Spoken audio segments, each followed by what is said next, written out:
Bienvenidos a este taller de Ingeniería del Terreno titulado Accidentes y Catástrofes.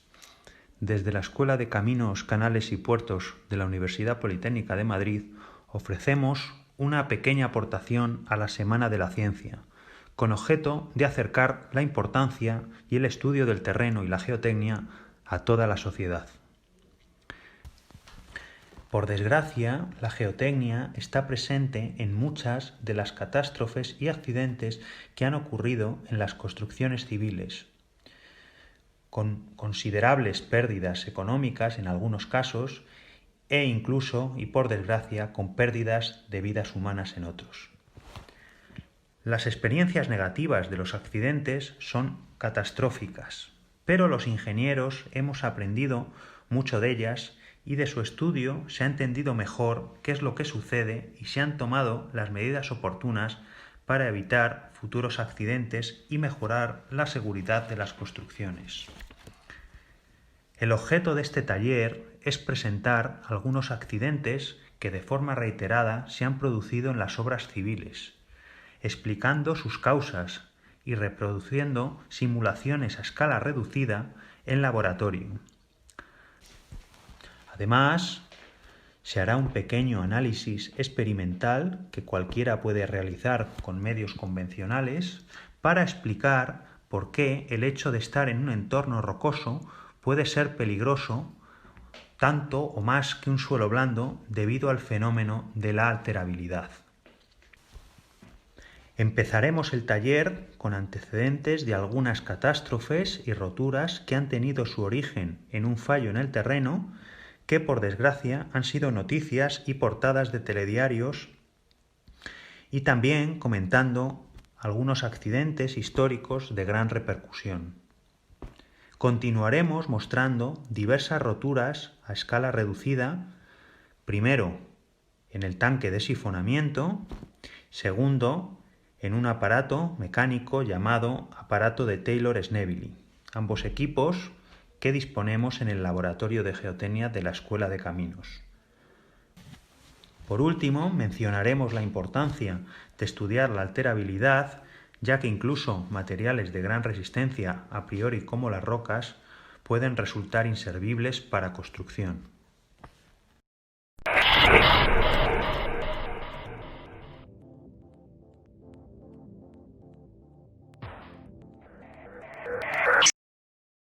Algunos de los accidentes que se han producido se han convertido en grandes catástrofes por la dimensión y repercusión de la rotura.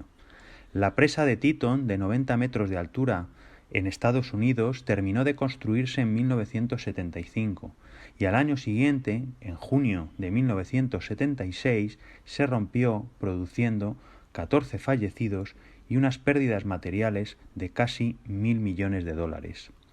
Se formó una gran grieta por arrastres de material de la propia presa al circular el agua en ella, formando un gran hueco y en pocos segundos rompió la presa.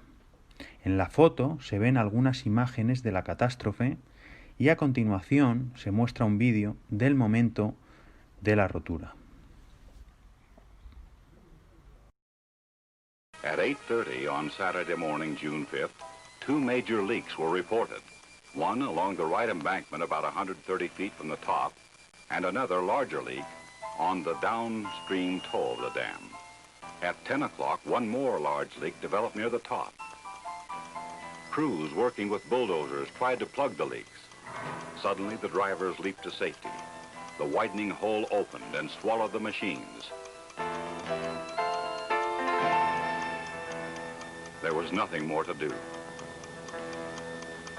Lynn Schwindeman and his wife, who had been on the observation point, raced down the canyon ahead of the water, warning residents in the houses near the mouth of the Teton Canyon. The flood caught two fishermen unprepared. Darrell Grigg and David Benson were fishing on the Teton River just below the canyon.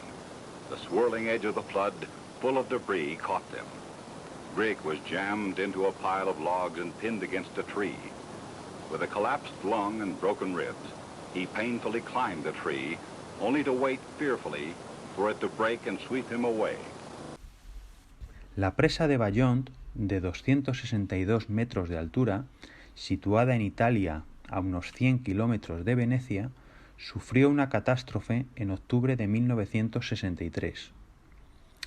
Durante el llenado de la presa se generó un gran deslizamiento de unos 260 millones de metros cúbicos de tierra y roca. La catástrofe se produjo a partir de un deslizamiento en una de las laderas.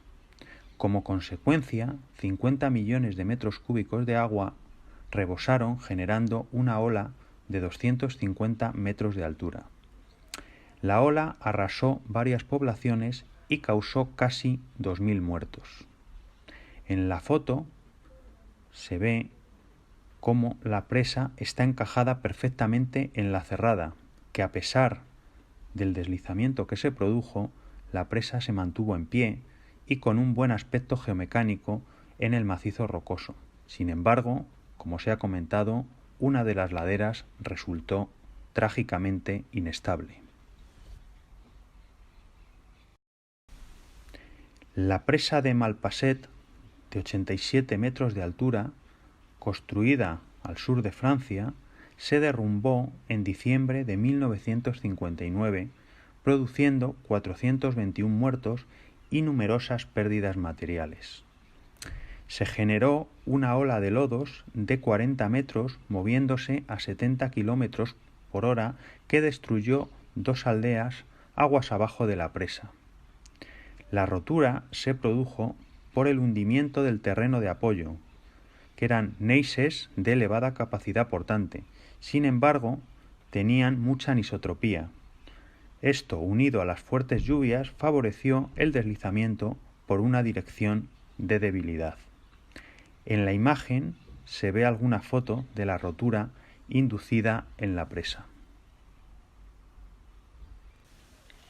En estas fotos de la Catedral de la Ciudad de México y de la Torre de Pisa, vemos las consecuencias de cimentaciones sobre materiales blandos de gran deformabilidad y baja resistencia mecánica. En la Catedral de México, iniciada en 1573 y terminada más de 200 años después, a simple vista se observa hoy día desplomes de muros y columnas, bóvedas abiertas y numerosas distorsiones. Hay asentamientos diferenciales entre partes del edificio de más de 3 metros y son debidas a que el centro de México está cimentado sobre arcillas muy compresibles de origen volcánico, que están referenciadas como una de las más deformables existentes en el mundo en núcleos urbanos. Se inyectó cemento en algunas zonas y esto se hace frecuentemente para homogeneizar asientos y evitar el derrumbe definitivo. Por otro lado, la inclinación de la Torre de Pisa se ha hecho universalmente famosa y se manifestó poco después de su construcción en 1173. Cuando la altura alcanzó un cuarto de su altura definitiva, se interrumpió su construcción. Esta interrupción duró 100 años, lo que permitió al terreno consolidar. Si no se hubiese interrumpido, se habría derrumbado sin lugar a dudas. En 1990 la inclinación era casi de 6 grados y se cerró al público por su riesgo de colapso.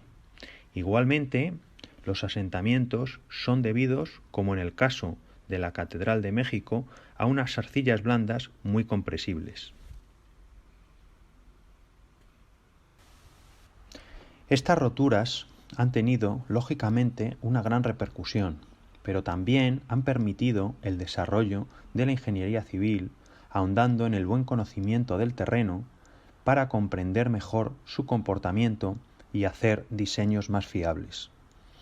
A partir de la rotura de Teton, se intensificó el estudio de la erosión interna en presas construidas con materiales de tierra y se aumentaron las recomendaciones y criterios de seguridad con el diseño y control de materiales.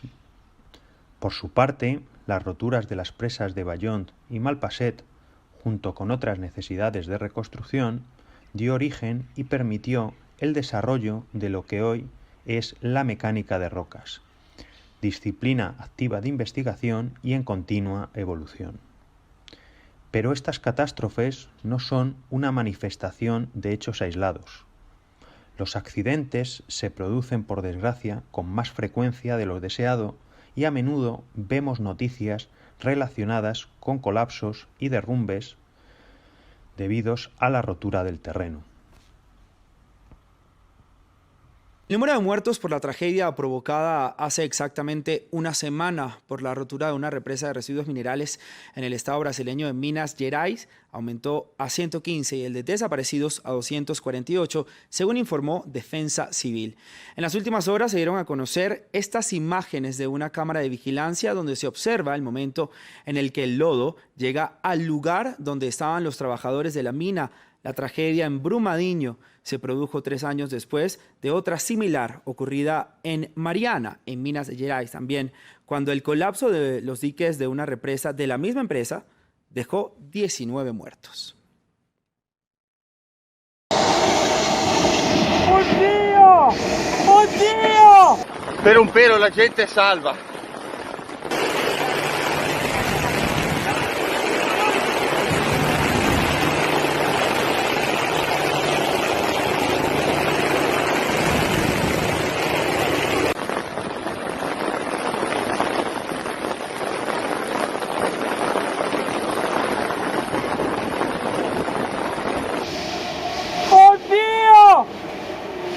Oddio santo! Porca puttana! Ci saranno dei feriti, dei...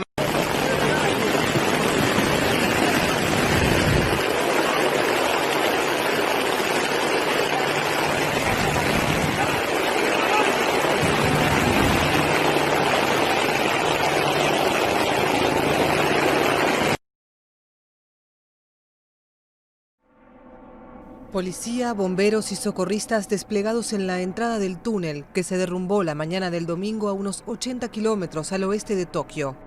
Al menos 5 personas murieron. Sus cuerpos fueron rescatados carbonizados. Quedaron atrapados en su vehículo en llamas.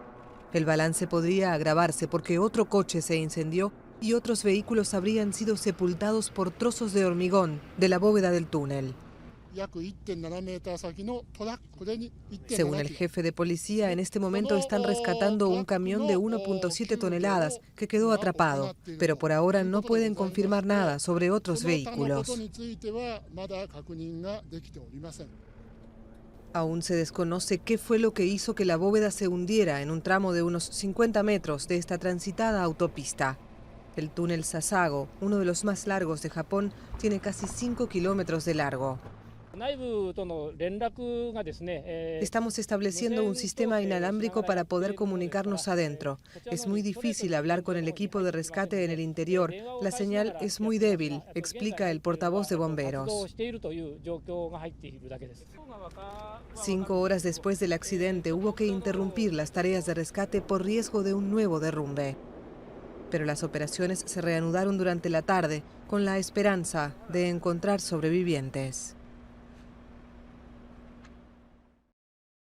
Una presa ha colapsado en Kenia, inundando cientos de viviendas. El torrente de lodo ha cubierto varias aldeas y provocado una gran destrucción y un número de víctimas aún desconocido. Según medios locales, ya se han encontrado una veintena de cadáveres.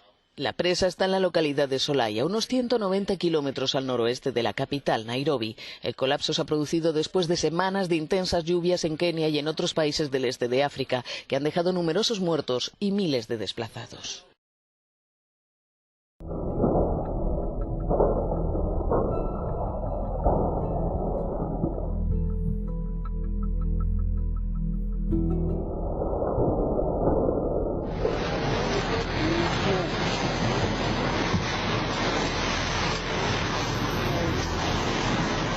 Ini dari atas sekitar 16 meter itu.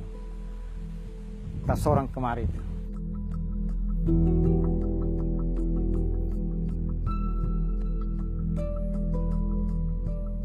The ground underneath these homes became like a liquid. It went from being a solid to being like a liquid, which means everything above was sunken below the ground and mud rose up in its place.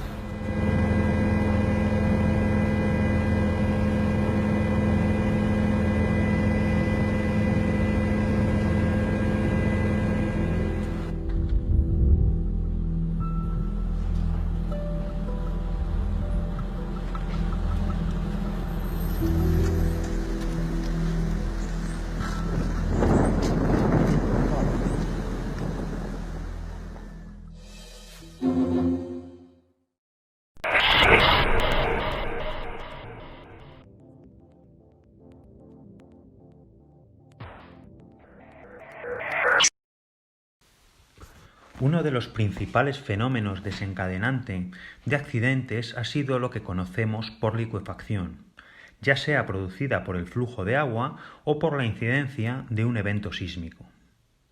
La licuefacción se puede explicar resumidamente de la siguiente forma. Un terreno formado por partículas bajo el nivel freático mantiene dichas partículas en contacto tal como indica la figura. Al estar bajo nivel freático, los huecos entre partículas están llenas de agua. Cuando existe un flujo de agua o un evento sísmico, se eleva la presión en el agua, de manera que los contactos entre partículas se debilitan, llegando incluso a separarse. En ese momento, el terreno se convierte en un fluido viscoso sin capacidad portante, arruinando las estructuras que están cimentadas en él. Al terminar el sismo o el flujo de agua, también termina el proceso de licuefacción y se alivian las presiones intersticiales, de manera que las partículas vuelven a acoplarse, llegando a una situación más compacta. La manifestación externa de la licuefacción se produce por conos de hundimiento en superficie, tal como se muestra en la figura, donde el agua emerge a la superficie por los cráteres formados.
A continuación vamos a ver el ensayo que hemos realizado en el Laboratorio de Geotecnia de la Escuela de Caminos de Madrid para mostrar el fenómeno de la licuefacción.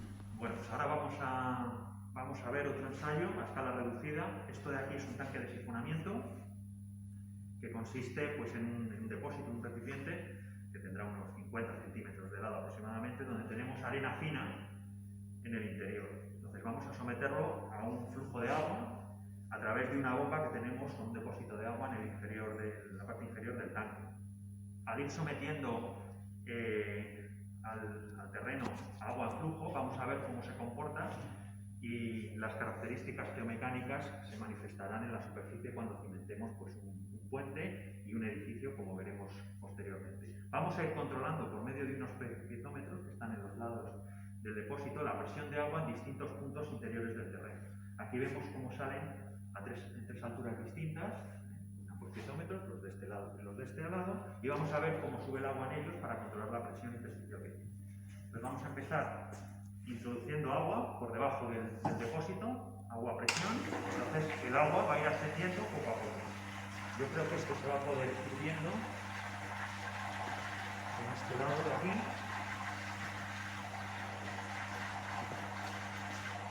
Pues vamos a ir controlando la altura de agua en los piezómetros. El agua ahora está fluyendo. Entonces la arena se empieza a empapar. Aquí vemos cómo está subiendo la presión del agua en este punto. El agua viene de abajo. La presión sigue subiendo. Vemos cómo la pared se va empapando de agua. La lámina de agua está subiendo. Este punto ya entra en carga. Sigue subiendo la presión. Este sigue subiendo porque el flujo de agua sigue ascendiendo. Llegará un momento donde este empieza a ascender. Ahora mismo el agua de este punto empieza a coger presión y vemos como los 3 peciómetros están poco a poco cogiendo carga. Cada vez están más carga. Sigue ascendiendo el agua y vamos a estar pendientes de la parte superior porque en un momento dado va a aparecer agua en superficie. Ahora vemos cómo se está inundando, el agua está llegando a superficie, sube. Esto ya es como cuando estamos en la playa, arena de playa.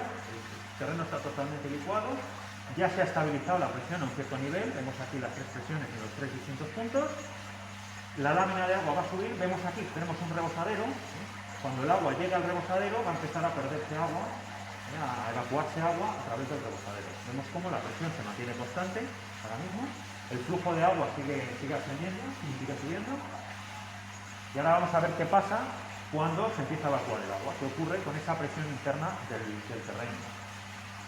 Vemos que ahora está completamente sumergido, ¿no? De hecho, aquí vemos que el terreno aquí está pues, a 2 centímetros de profundidad. Ya sería un terreno pues, prácticamente marino, ¿no? Cuando nos vamos introduciendo en la costa del mar. Ahora ya el agua llega al rebosadero.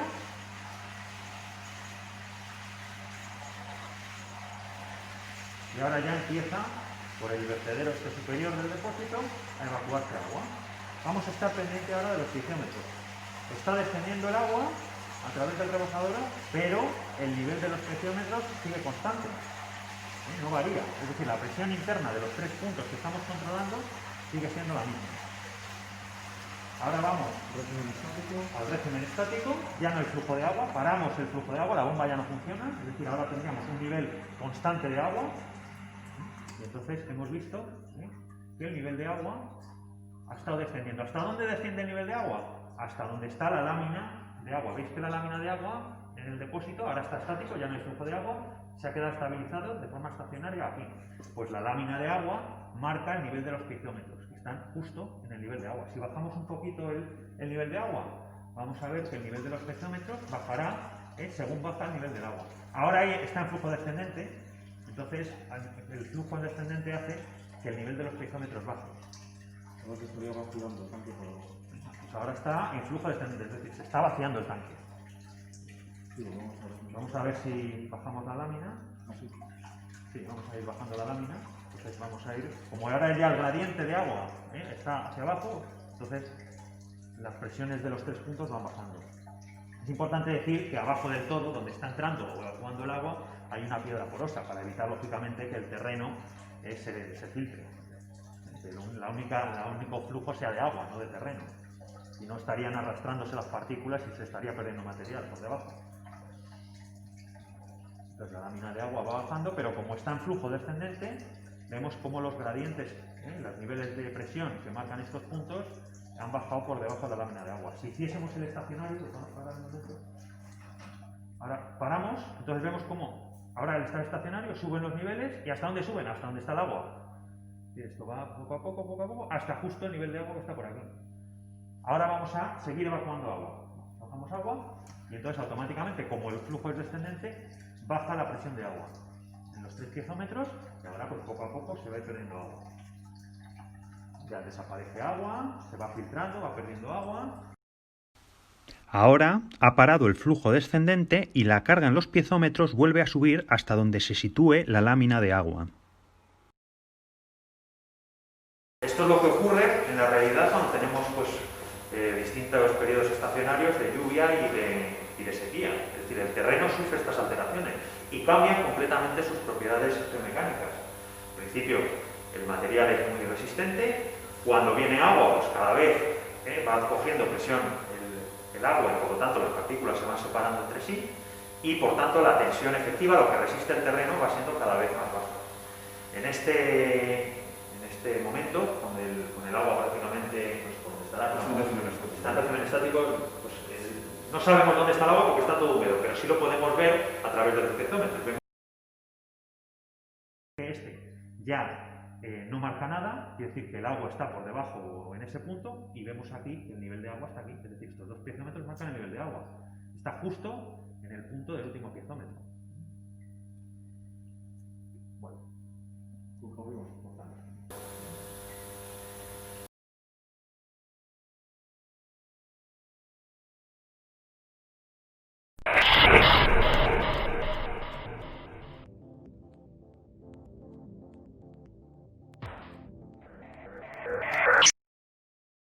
En las siguientes fotos se muestra el fenómeno de socavación.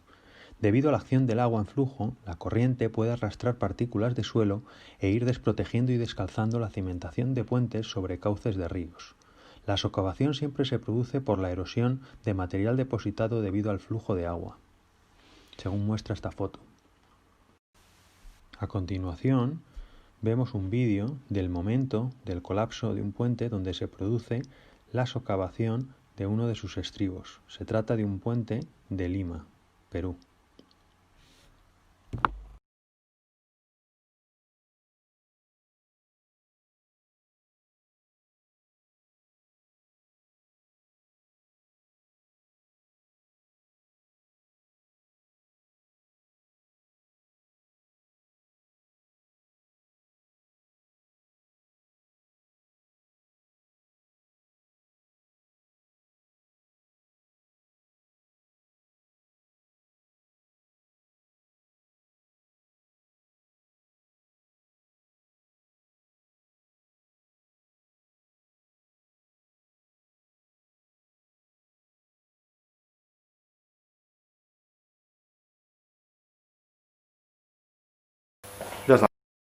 Pues ahora vamos a ver lo que ocurre a una cimentación, a una obra que está construida sobre este tipo de terreno. Vamos a partir de la situación última, donde tenemos un régimen estacionario de agua, bueno, más que estacionario, un nivel freático constante, es decir, a la profundidad que marcan los piezos.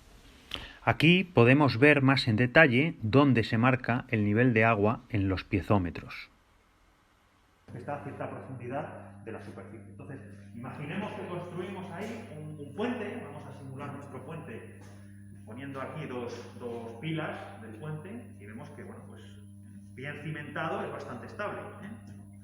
Introduzco aquí la cimentación y esto, pues bueno, pues tiene cierta estabilidad. Vamos a construir encima un puentecito aquí con una curva de Scalestri. Vamos a poner nuestro tren. Y entonces vamos a ver qué es lo que ocurre. Vamos a ver que en régimen estacionario eso es resistente. Y vamos a ver lo que ocurre cuando empieza a subir el agua. Los piezometros marcan que hay un gradiente de agua que va a una cierta velocidad. Aquí empieza a aparecer el agua en superficie. Todavía esto es estable, es decir, el agua está fluyendo con una velocidad moderada, con un gradiente no muy alto, pues la cimentación del puente sigue siendo estable. El tren todavía no se mueve, con lo cual estamos lejos del hundimiento del terreno. Y en un momento dado, fijaos cómo aquí los piezometros marcan ese flujo ascendente, es decir, el agua sigue lloviendo, sigue viniendo agua de un río, de donde sea, y cada vez está más inundado la zona donde está cimentado el puente, pero sin embargo el puente sigue siendo estable. El tren, que tiene bastante sensibilidad al movimiento, sigue estable. Bueno, pues en un determinado momento crecemos la presión, podemos crecer la presión de agua. Entonces la presión de agua cada vez es mayor, está creciendo, fijaos, pero claro, la resistencia del terreno con la presión creciente, va a poca velocidad, pero va subiendo, pues tendrá un límite. Pues vamos a ver si esa presión sube demasiado, cómo nuestro terreno es posible que empiece a no aguantar la carga pues, de la cimentación del puente. Vamos a darle más presión. Aquí ya empieza esto a desestabilizarse y se cae. Es decir, que el terreno tiene una resistencia, una capacidad portante que está asociado al flujo de agua, a ese gradiente y a esa presión intersticial creciente. En periodos de intensas lluvias, aflora el agua en superficie, donde está cimentado el puente. Y no solo aflora, sino que además está ese agua en movimiento, es decir, en flujo, y si lleva una velocidad elevada por el suelo, puede llegar a convertir el terreno, que en principio era resistente, en una masa semifluida sin apenas capacidad soporte. El flujo de agua genera presión en los intersticios, es decir, en el agua. La presión intersticial crece mucho. Lo que ocurre es que las partículas del terreno pasan a estar desconectadas unas con otras, es decir, no se unen, pierden presión unas con otras y es como si el terreno fuese medio viscoso. Como hemos visto, el puente pues deja ya de resistir y tenemos el problema. Esto que hemos visto es un régimen, un cambio estacionario, al cual le metemos un gradiente de agua. En el siguiente vídeo vamos a ver qué ocurre si en vez de ser estacionario con un gradiente y un flujo de agua, lo que tenemos es pues, un evento impulsivo tipo sismo, es decir, un evento de pocos segundos en los cuales pues, también se puede producir un incremento del gradiente hidráulico y también afectar a nuestras estructuras.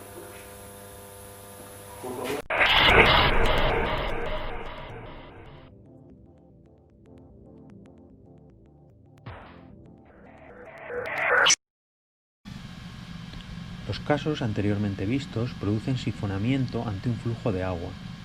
Otro escenario donde puede ocurrir problemas de sifonamiento es ante la carga sísmica, que convierte el terreno bajo nivel freático en un fluido, y es denominado licuefacción.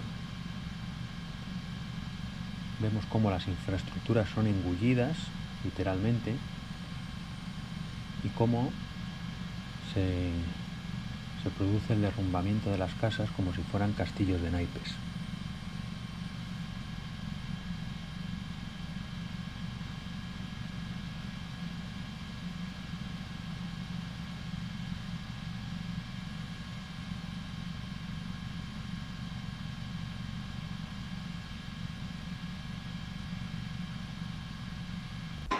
A continuación se muestra un vídeo de las consecuencias de licuefacción de Se cayeron edificios en 2017 en México de magnitud 7. Se cayeron edificios.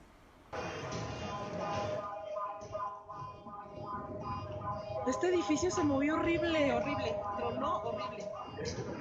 Que se salgan, la pared se rompió. Que se salgan. Que se salgan, te va a caer, te va a caer.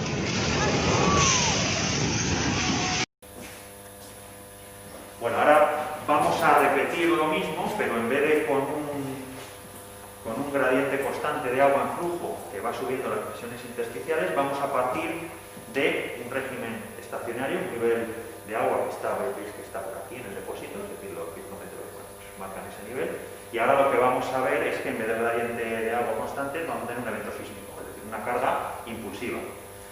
Entonces vamos a tratar de simularlo, el sismo, pues dando un golpecito en el depósito.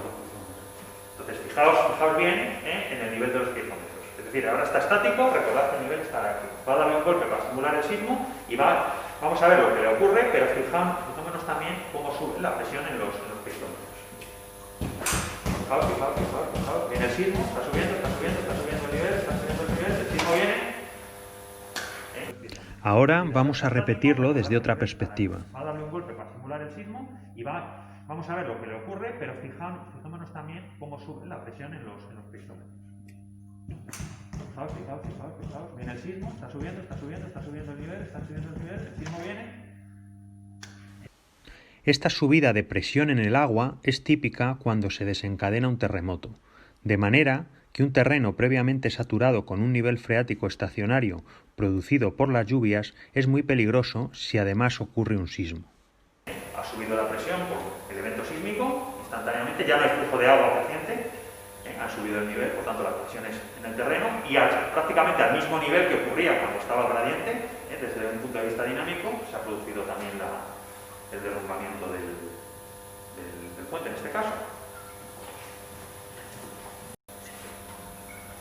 Bueno, pues ahora vamos a repetir el ensayo con un edificio de pilotes. Vamos a coger este apartejo que es una encepado de pilotes.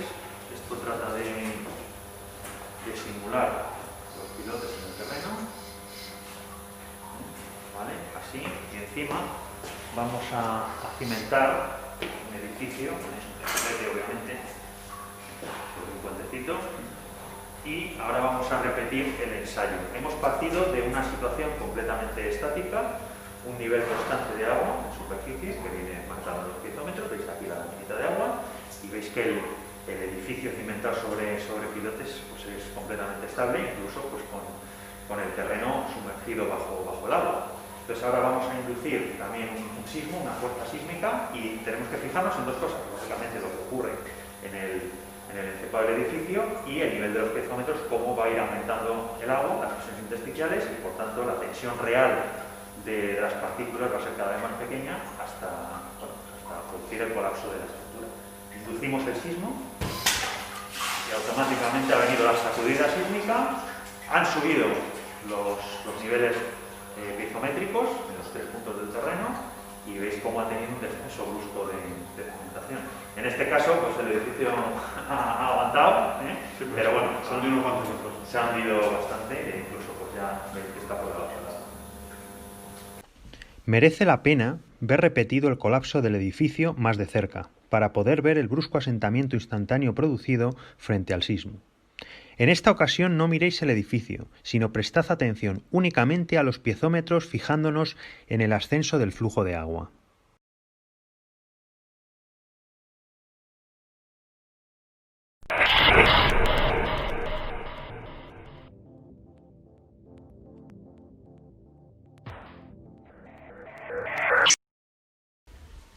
Fallos por insuficiente capacidad portante del terreno han sido comunes en muchos accidentes reportados en los medios, precediendo en algunas ocasiones a catástrofes irreversibles. Recordemos aquí la presa de Malpasset, con más de 2.000 muertos, donde colapsó la cimentación compuesta por neises. También, como se comentó anteriormente, podemos mencionar la imagen de la Catedral de México o de la Torre de Pisa, cuya excesiva deformación se ve condicionada por una deficiente cimentación en un terreno arcilloso blando excesivamente deformable. Este es el aparato de Taylor-Schneebeli, desarrollado a mediados del siglo XX en Grenoble. Permite simular a escala reducida comportamientos del terreno ante distintos tipos de cargas que nuestras construcciones transmiten al terreno. Este aparato mecánico está constituido por un marco metálico rígido. Veis cómo el dintel rígido superior permite nivelar la altura atornillando al pilar en uno de los huecos perforados a tal fin. También se puede observar cómo el terreno se simula con cilindros metálicos situados en la parte inferior del equipo y que apoyan sobre una base rígida inferior. Al terreno que se quiere simular puede dársele distintos espesores en función del número de filas de cilindros que se coloquen superpuestos entre sí. Por otro lado, la extensa longitud del aparato de Taylor-Schneebeli permite eliminar el efecto de contorno, al situar el borde de la cimentación lo suficientemente lejos del extremo rígido de nuestro aparato mecánico. La gran longitud abarcada permite ensayar en condiciones adecuadas modelos reducidos. El borde rígido lateral debe situarse al menos a 2 veces la dimensión del cimiento, para poder así garantizar la representatividad del ensayo. Si la base de transmisión de carga estuviera muy cerca del borde lateral, se transmitiría carga al pilar del equipo y colaboraría en la resistencia en vez del terreno. Para la transmisión de la carga usamos un gato manual con un anillo comparador acoplado que permite controlar el valor de la carga transmitida. La carga se transmite a la base metálica que simula la cimentación y de esta al terreno. El funcionamiento del gato permite, mediante un movimiento de rotación, transformar el giro en desplazamiento vertical y transmitir 2 cargas iguales y de sentido opuesto, una ascendente a la viga superior rígida y otra descendente a la base de nuestro modelo reducido. La carga sobre la base de cimentación del modelo se reparte uniformemente en todo su área y de ahí se distribuye al terreno. El terreno está formado por cilindros metálicos de diferentes tamaños. En concreto hay 3 tamaños diferentes: un tamaño más grueso, que es este de aquí, otro tamaño mediano, que es este, y un tamaño fino. Con los 3 tamaños se forman el terreno tratando de distribuirlos aleatoriamente, tal como ocurre en un terreno natural. Estos son los 3 tamaños y aquí tenemos el terreno formado por multitud de cada uno de ellos. Como veis, está dispuesto sin ningún orden predefinido y lo que se observa es cómo entre ellos aparecen zonas porosas, zonas de huecos. En realidad, toda la deformación que se produce en un terreno natural depende de esos huecos. Aquí, por supuesto, en el modelo, al ir acoplando unos cilindros con otros, se producen huecos entre ellos y, por tanto, esos son los que, cuando apliquemos la carga, permitirán obtener deformaciones. Fijándonos concretamente en el anillo de comparación que nos permite obtener la medida de la carga transmitida a través del gato, vemos su funcionamiento. Por un lado tenemos la manivela, como hemos dicho, del gato, que permite transmitirle carga a través del giro manual, y por otro lado tenemos el elemento de reparto inferior que tiene que absorber la carga. Vemos cómo el anillo tiene unas agujas interiores a modo de reloj, que lo que nos va a marcar es el incremento de carga respecto a una base. Según se mueva en un sentido u otro, es decir, de forma horaria o con giro antihorario, tendremos la carga en un sentido u otro. Aquí, por ejemplo, cargando en el sentido de la gravedad, vemos cómo se produce un movimiento antihorario, y si descargo la zapata tendríamos el movimiento en sentido horario. Uno de los principales objetivos que tenemos con este equipo de modelos reducidos es poder visualizar adecuadamente cuál es el comportamiento del terreno, que en este caso está formado por 3 tamaños distintos de cilindros metálicos. Para visualizar este comportamiento hemos dibujado una malla en color rosa de forma regular, formando más o menos cuadrados, de manera que permite, en función del movimiento del terreno bajo la zapata, ver cuáles son las distorsiones de cada una de las celdas dibujadas. Son celdas dibujadas con tiza superficialmente en todo el contorno. También ver la influencia a cierta distancia de la zapata en superficie, para ver cómo influye en nuestra carretera, edificio o las construcciones civiles que construyamos en la superficie del terreno a cierta distancia de la carga.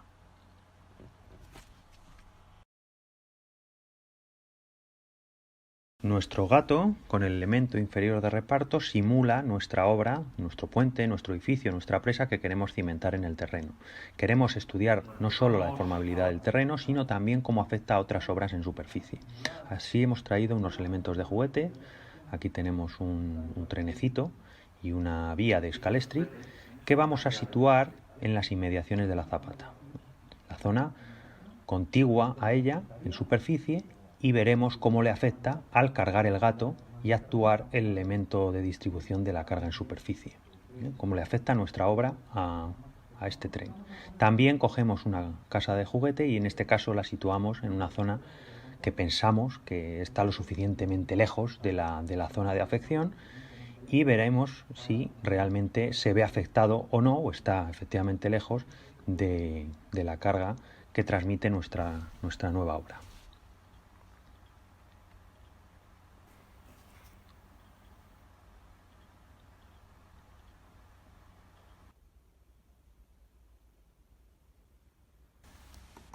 Procedemos a introducir la carga de nuestra nueva obra, dando carga a través del gato, y vemos cómo va subiendo la carga en el comparador en el sentido horario.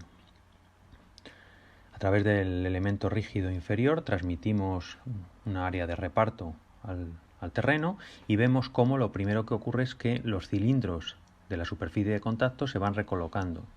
Van desapareciendo los huecos que hay entre ellos, los más superficiales, y se oyen aquí en la máquina de ensayo ruidos de colocación de los cilindros, ruidos metálicos.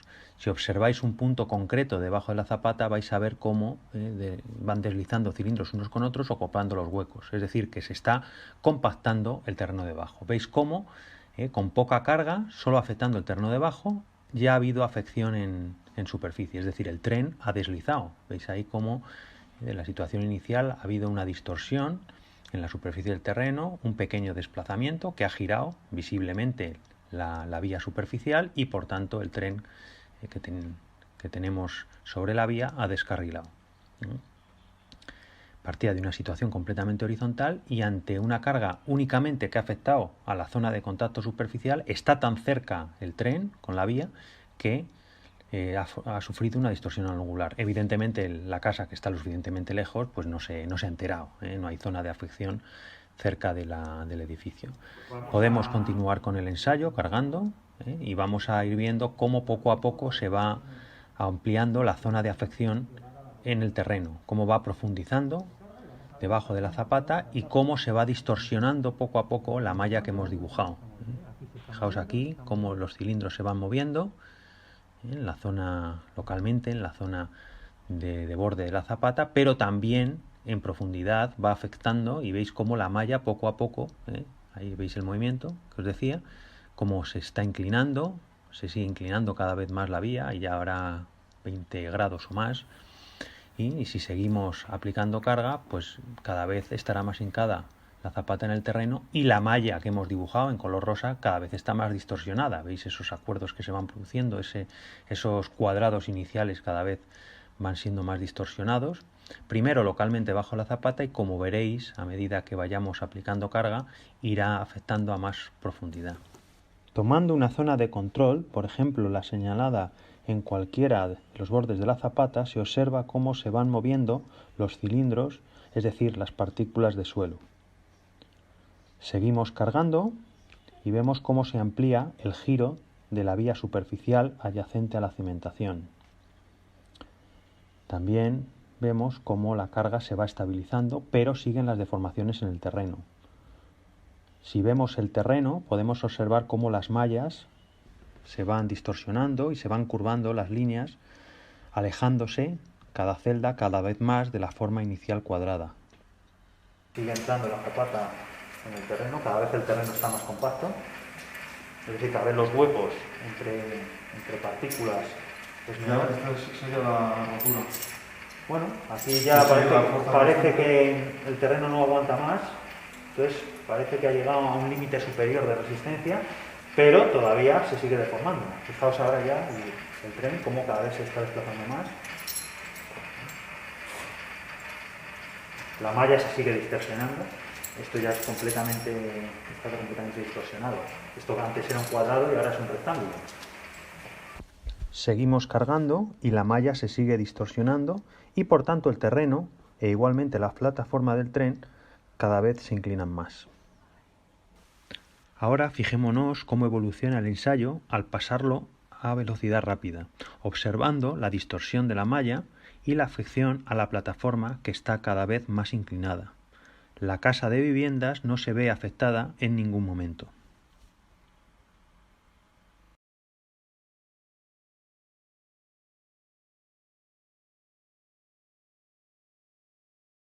Aquí podemos ver la cuña de rotura bastante definida en el terreno. Vemos concretamente cómo empieza en el borde de la zapata, va evolucionando, se distorsiona la malla en dos posibles recorridos, pero parece ser que la externa tiene salida en superficie y se define bastante bien la rotura.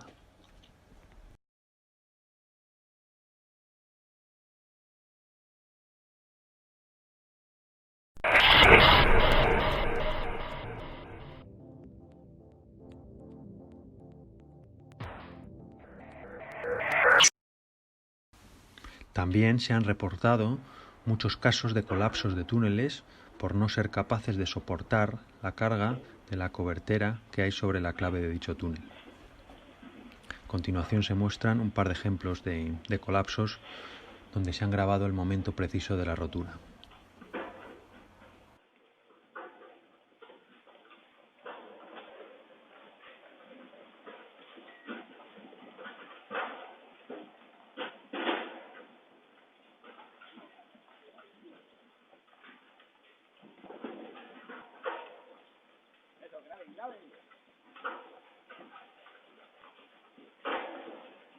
y se le fue toda la plata que metieron.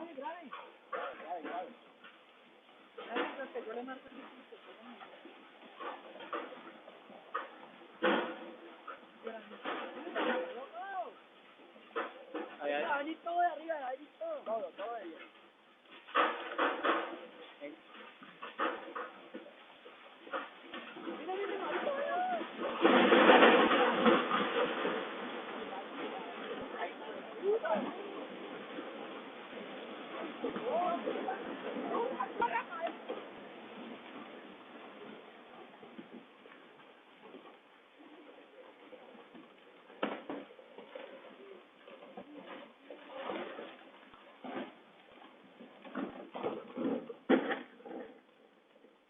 No me mete nadie, yo como te puedo ver.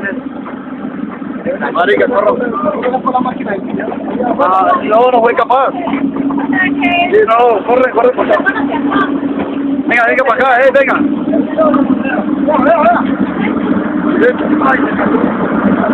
Se cayó.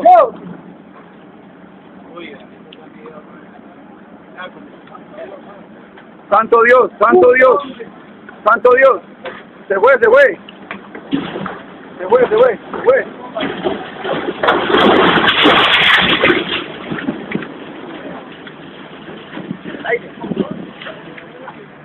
Adiós, papá. Adiós, túnel.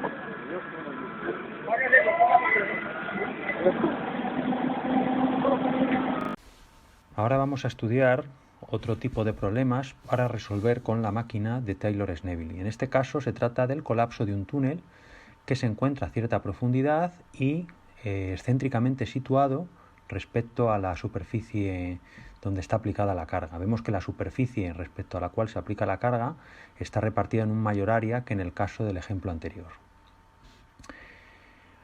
El túnel está formado por dovelas y para ver su efecto, aparte de la distorsión que se puede sufrir en la malla, vamos a poner una casita de juguete en superficie y vamos a situar un tren a modo de tren de alta velocidad dentro del túnel. Entonces vamos a aplicar carga con el gato, como hicimos anteriormente, y vamos a ver cómo se comporta el terreno, cómo se distorsiona esa malla y el resultado final en deformaciones en el túnel y en superficie. Podemos ver más en detalle los diferentes elementos del modelo: el túnel excavado en el terreno de cilindros, la casa en la vertical del túnel y en superficie la carga de aplicación superficial excéntricamente dispuesta respecto al túnel. Además, al igual que en el caso anterior, se ha dibujado con tiza una malla regular llamativa que permite visualizar la deformación y distorsiones en el terreno a lo largo del ensayo.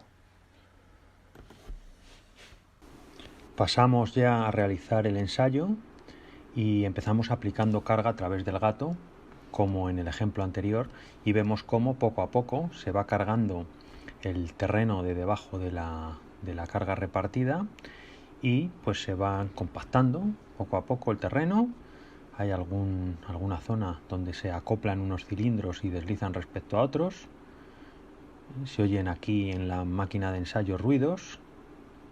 Al deslizar los cilindros se observan zonas con oquedades y vemos cómo el túnel se está ya deformando. Aparecen unos primeros indicios de rótulas entre las dovelas que forman el túnel. Estas dovelas están unidas por rozamiento. Voy a traer dos para que veáis cómo son.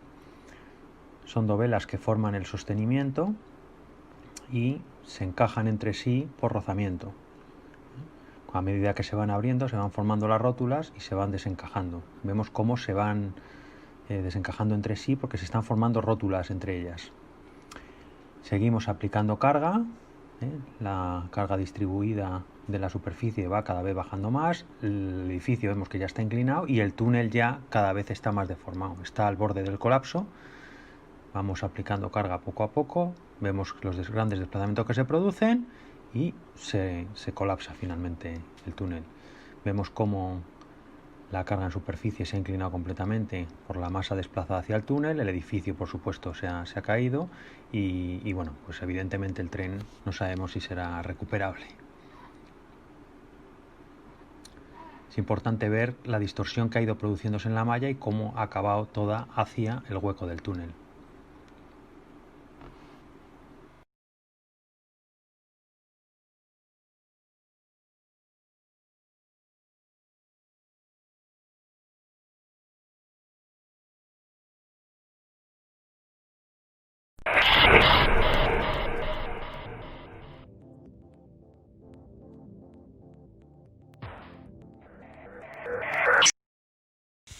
Se quiere poner de manifiesto la necesidad de considerar no sólo las propiedades del terreno donde apoyamos nuestra construcción en el momento de la obra, sino su evolución en toda su vida útil. La evolución viene marcada en muchas ocasiones por la degradabilidad de los materiales, es decir, su alterabilidad ante los procesos físicos y químicos que tienen lugar a su alrededor, ya sea por la acción del aire, del agua, del sol o temperatura, del hielo, de ciclos de calor y frío, etc. En la imagen se ve el aspecto de unas pizarras al estar directamente expuestas al medio, es decir, a la acción del aire que meteoriza la parte arcillosa de las pizarras. Y esta oxidación genera un material de poca capacidad portante. Previamente, cuando se terminó la excavación, el material presentaría un aspecto sano, no meteorizado. En esta otra foto se ven las oquedades producidas por el paso del agua en un terreno yesífero, donde el agua, a su paso, produce disolución del material y acaba generando cavidades en el terreno. Son habituales los desprendimientos de taludes en las infraestructuras de carretera y ferrocarril, que se producen a lo largo de toda la vida útil de la estructura y que requieren un continuo mantenimiento. En la imagen se presentan noticias relacionadas con estos desprendimientos en terrenos rocosos volcánicos muy habituales, por ejemplo, en las Islas Canarias. A continuación, vamos a ofrecer una forma sencilla de evaluar esta alterabilidad mediante ensayos fáciles de ejecutar que permitirá mostrar cómo, a pesar de la aparente gran resistencia de las rocas, algunas de ellas son muy susceptibles a los agentes degradativos. Vamos a estudiar la alterabilidad de los macizos rocosos usando elementos ordinarios que todos tenemos en nuestras casas. Distintos trozos de roca se introducen en vasos de plástico y se les someten a efectos de diferentes líquidos. Bueno, antes de empezar a hacer los ensayos rápidos para ver la alterabilidad que tiene nuestra roca, nuestro medio rocoso, vamos a ver que se trata de materiales que, como sabemos todos, tenemos la idea de que son altamente resistentes. Acércalos a la cámara. Tenemos el granito, aquí, compuesto por cuarzo, feldespato y mica, que como sabemos es una roca ígnea de gran resistencia. Vamos a ver que al someterlo a martillazos pues no es fácil romperlo, es decir, es una roca muy resistente. Entonces veremos la alterabilidad del granito. Usamos también yeso, este yeso es yeso macizo, sin huecos, sin oquedades, que como sabemos es una roca que es menos resistente que el granito, obviamente, y es una roca sedimentaria, es una roca química sedimentaria. Entonces, le damos martillazos, vemos cómo pues, la parte superficial, la más externa, pues, va de... Vamos a verlo otra vez. Es resistente, pero va perdiendo, la zona más superficial va desprendiendo trocitos de yeso. Entonces le afecta superficialmente, pero es muy resistente también. Y por último vamos a ver un material blando que hemos hecho sintéticamente en el laboratorio. Por supuesto es un material muy duro, más que cualquier suelo que podamos tener, en el cual pues está compuesto sintéticamente por bentonita, por cemento y por agua. Entonces eso mezcla, fragua, endurece y bueno, pues tenemos una roca hecha en laboratorio. Esta roca, obviamente, por su composición, por tener bentonita y agua, es menos resistente que el resto. Entonces le voy a dar martillazos, vemos que aguanta, pero que finalmente se rompe. Cuesta un poco, pero es más blanda que cualquiera de las anteriores. Bueno, pues con estas tres rocas vamos a trabajar y vamos a ver cómo le afecta pues, los distintos tipos de ambiente, de mayor a menor agresividad a cualquiera de los tres tipos de rocas. Bueno, pues aquí seguimos con el tema de los ensayos básicos, cotidianos, con elementos que tenemos en todas las casas. En este caso vamos a usar vasos de plástico donde vamos a introducir los distintos fragmentos de roca. Tenemos tres diferentes fragmentos, tres diferentes tipos de roca, divididos en fragmentos. Por un lado, en esta primera fila de aquí tenemos el MS, material sintético, que está formado por bentonita, cemento y agua.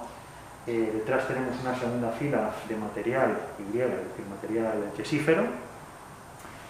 Y en la última fila de todos hemos puesto los vasos que hemos llamado G, que es granito.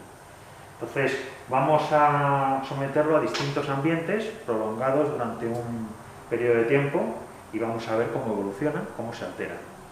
Vamos a usar por un lado una base, puede ser la lejía que tenemos todos en nuestra casa. Cubriremos los vasos y veremos la alteración. Usaremos también un ácido débil, en este caso es un vinagre de manzana, un vinagre cualquiera nos valdría, y también lo someteremos a un ambiente de agua oxigenada, que tendría que ver con un ambiente oxigenado de aire que podemos tener junto con el agua. Entonces, los tres ambientes, en función del tipo de roca, alterará, irá degradando y alterando las propiedades de la roca. Entonces, vamos a ver lo que sucede en cada uno de ellos. Vamos a empezar por la lejía. Abro aquí la lejía y empiezo con el material sintético. Entonces, hay que echarlo en el trocito hasta más o menos que cubrir hasta que lo cubra la roca. Entonces, fijaos cómo se observan, llena todos, que hay efervescencias. Hago lo mismo con el yeso y hago lo mismo con el granito. Entonces hay que observar dos cosas. En el caso de la lejía hay que observar, en todos los casos, la fragmentación y la efervescencia. En el caso del material sintético se puede observar claramente, lo que aquí se verá, cómo las burbujitas van apareciendo, es decir, tiene cierta efervescencia. En el caso del yeso, pues de vez en cuando vemos algunas gotitas que se van subiendo, otras que se van depositando. Todavía no se ha fragmentado ninguno de ellos, habrá que ver con el tiempo, esto hay que dejarlo tiempo. Y en el caso del granito, previsiblemente el material más resistente, pues vemos que apenas no se forma ningún tipo de efervescencia, de momento, y que desde luego el material sigue estando sano. Esto es la base o el componente básico, que es la lejía. Vamos ahora a hacer lo mismo con el componente ácido. En este caso, vinagre de manzana. Entonces vamos a también llenar los vasos, como hemos hecho antes, con nuestro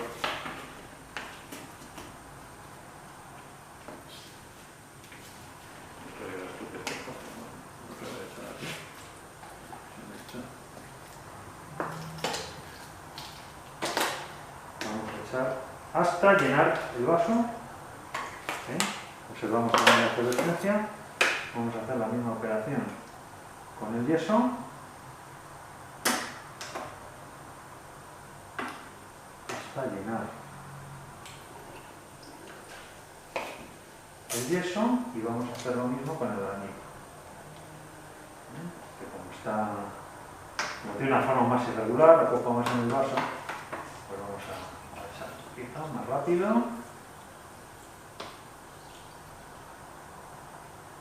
Bueno, así.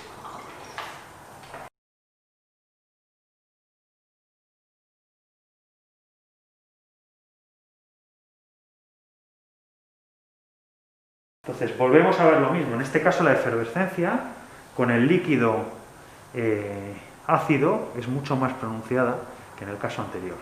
Tenemos aquí un burbujeo más constante que se forma como una cierta espumilla en la parte superficial. Se trata del material sintético que, como vemos, es muy alterado. En el caso del yeso, al igual que pasaba con la base, también se forma un burbujeo más moderado que lo que ocurría con el material sintético.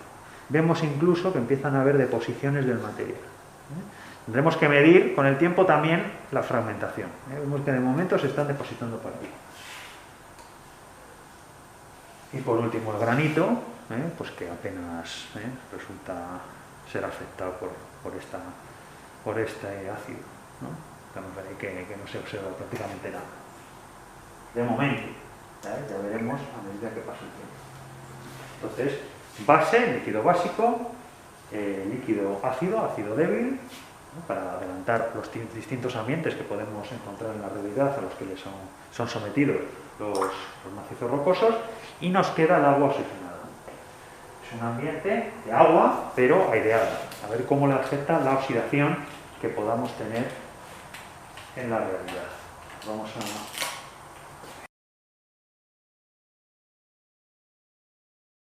a... agua oxigenada, vamos a empezar aquí, primero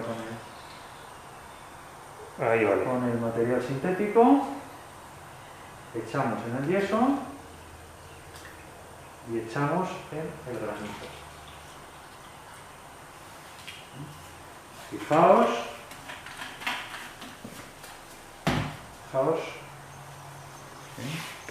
que hasta se puede oír, no sé si se oye en la cámara.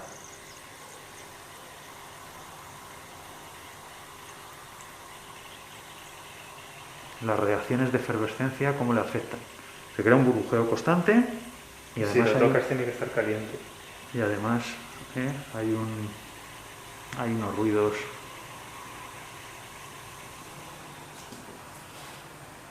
No sé si se capta el ruido. A ver.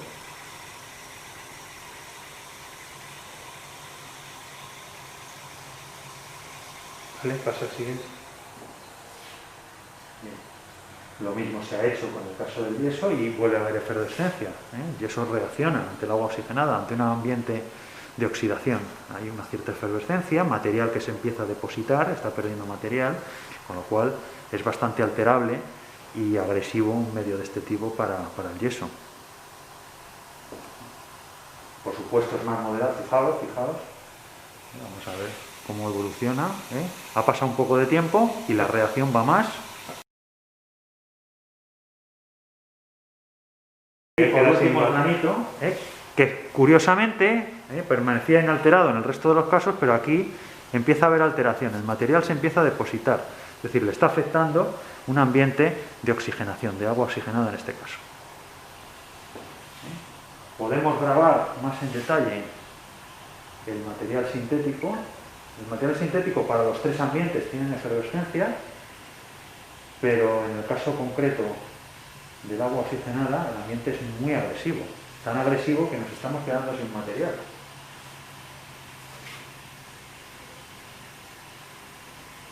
Observando en detalle los efectos de cada líquido sobre las distintas tipos de roca, tenemos que el caso de la lejía, ambiente básico, resulta el más agresivo de todos los ambientes, aunque sí ha afectado ligeramente al material blando, al sintético. El yeso ya se ve poco alterado, si bien es cierto que apareció alguna burbuja al principio y como vemos el granito permanece totalmente inalterado. Por su parte, el ácido débil, representado por el vinagre, afecta mucho al material sintético y podemos observar el burbujeo en superficie, señal de la descomposición del material, y mirando aquí por arriba pues se observa una mejor forma la afección. Por su parte, el yeso tiene también alteración, con efervescencia considerable, aunque en menor medida, y por último el granito, que como se ve permanece prácticamente intacto. Por último, respecto al agua oxigenada, es claramente el ambiente más agresivo, en particular el material sintético resulta completamente descompuesto frente a él. En el yeso observamos también que van apareciendo efervescencias y que hay material disgregado en el fondo del vaso. Y por último, sorprende cómo el granito tiene también deposiciones en el fondo del vaso, señal de la clara afección en este ambiente. Recordad también que este ambiente es muy típico en el paisaje español, la alteración del granito produciendo jabre. Fijaos una vez más la descomposición del material más blando, cómo se ve el humo, cómo se oye las efervescencias y la alterabilidad que produce en él, a pesar de la importante resistencia que tienen estas rocas con relación pues a cualquier suelo.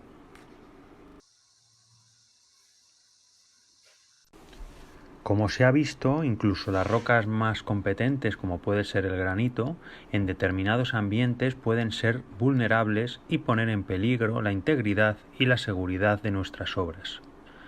Los ensayos anteriores de los vasos se deben completar con otros ensayos de alterabilidad, como por ejemplo el de ebullición, que vamos a ver ahora, pero para su correcta interpretación deben realizarse como complemento a los ensayos anteriormente descritos.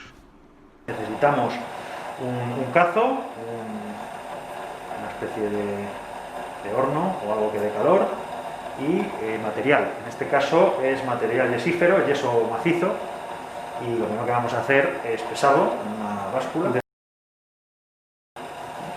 79,4 gramos, pesa este trocito de material.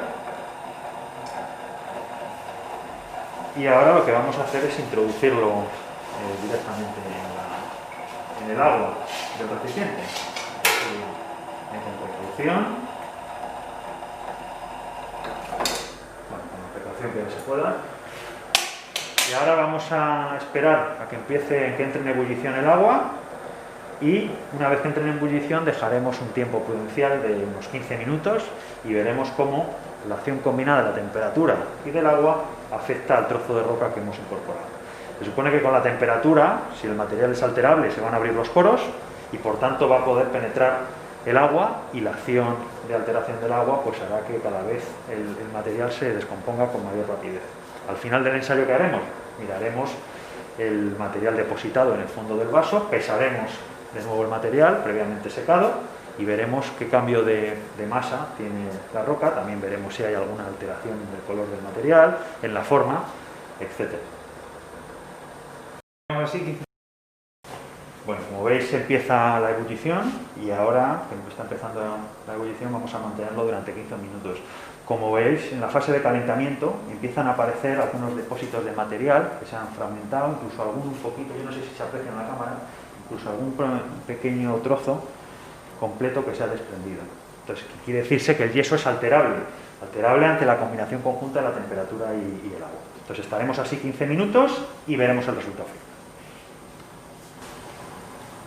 Bueno, pasados los 15 minutos, el material se ha seguido desprendiendo en la medida de su alterabilidad, y vamos a coger el material grueso de la roca, vamos a sacarlo, lo secaremos y luego lo pesaremos y lo compararemos con el peso original. Entonces, trato de coger el material. Como está humedecido tenemos que secarlo. Vamos a secarlo.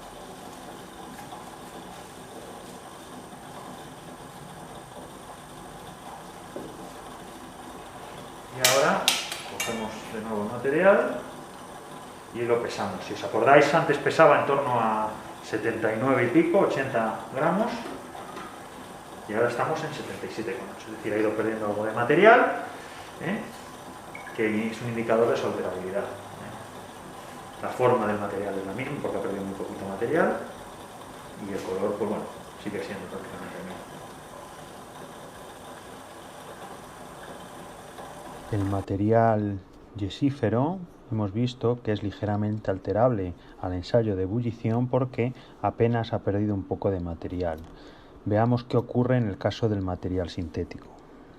Para hacer el ensayo de la ebullición podemos coger otro tipo de material, en este caso el material sintético formado por bentonita, cemento y agua. Vamos primeramente a pesarlo y luego vemos cómo se comporta tras la ebullición. Vemos que pesa 13,7 gramos. Y ahora voy a coger el material y voy a introducirlo directamente en el envase de ebullición. Introducirlo. Y vamos a ver cómo le afecta la combinación del calor con el agua a este material.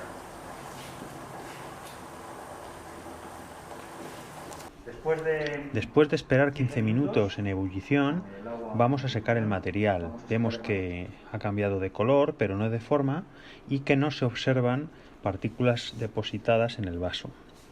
Ahora, cuando lo pesemos, después de secarlo, vamos a observar que ha ganado de peso en vez de perderlo. Quiere decir que ha entrado agua y será muy peligroso, como se vio anteriormente en los ensayos de los vasos, frente a la presencia de aire, de oxígeno, porque hay mucha más agua que al principio.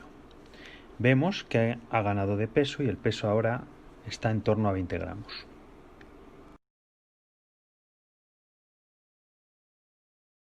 Material sintético que está compuesto por bentonita, cemento y agua, y vamos a ver la alterabilidad ante la acción de la llama. Entonces, cogeremos el material, lo cogeré con las pinzas, le daremos una llama con un soplete y veremos cómo reacciona. Vamos a proceder a hacerlo.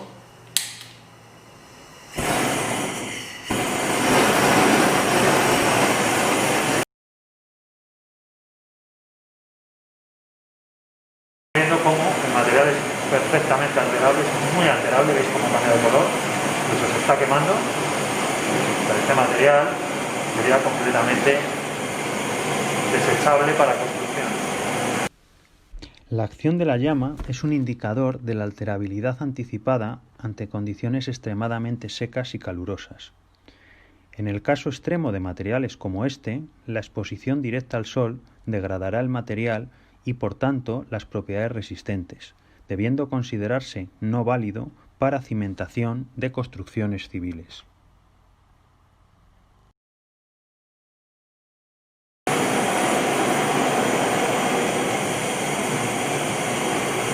¿Ya? Bueno, por ahora.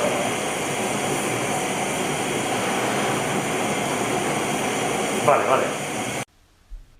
Aquí podemos ver la alteración de cerca del material, que obviamente ha cambiado de color e incluso reaccionado con la llama. Si hiciéramos un control de peso, veríamos que también se ha consumido material, como consecuencia de la incandescencia y la consumición del agua en composición.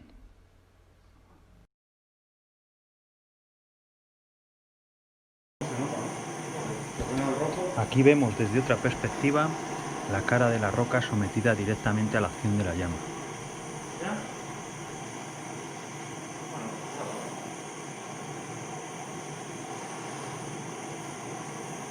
Vale. Ahora vamos a ver exactamente lo mismo que acabamos de ver, pero con un material más noble, como puede ser el granito. Vamos a ver si sufre algún tipo de alteración.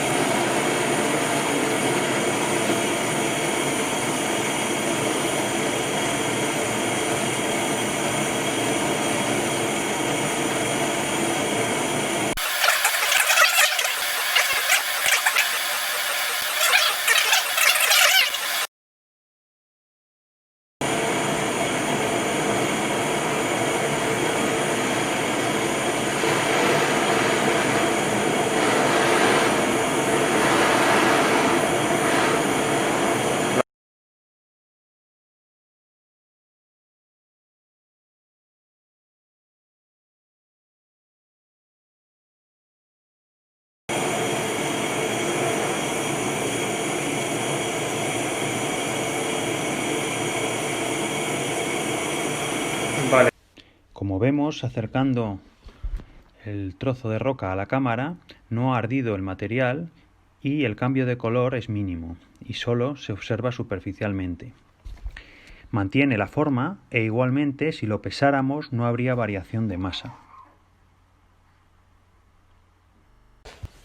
Llegamos al final de este breve taller de ingeniería del terreno en relación a los accidentes y catástrofes donde se han explicado algunas de sus causas, se han mostrado algunas de las terribles consecuencias que han producido los accidentes en las obras civiles y se han mostrado ensayos a escala reducida que muestran estos fenómenos y la importancia de considerar los agentes agresivos al terreno. Espero os haya gustado y muchas gracias a todos.